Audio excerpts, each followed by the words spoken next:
আল্লাহ পাক রব্বুল আলামিন পাঁচটি জ্ঞান নিজের হাতে রেখেছেন, যা তিনি কাউকে অবহিত করেননি।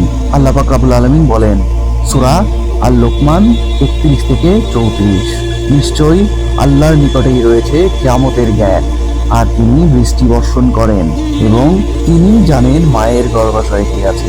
কেউ জানে না আগামীকাল সে কি উপার্জন করবে, এবং কেউ জানে না কোন মাটিতে তার মৃত্যু হবে। নিশ্চয়ই আল্লাহ সর্বজ্ঞ ও সকল বিষয়ে সম্যক অবহিত।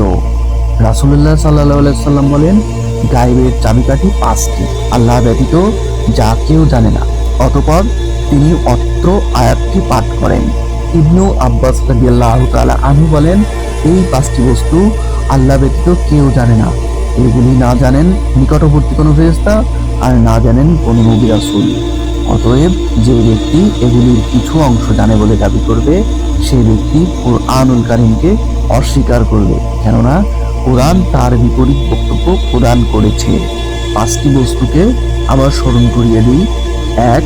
কিয়ামতের জ্ঞান। 2. বৃষ্টি বর্ষণ করা, তিনি বৃষ্টি বর্ষণ করেন। 3. তিনি জানেন মায়ের গর্ভাশয়ে কি আছে। 4. কেউ জানে না আগামীকাল সে কি উপার্জন করবে। 5.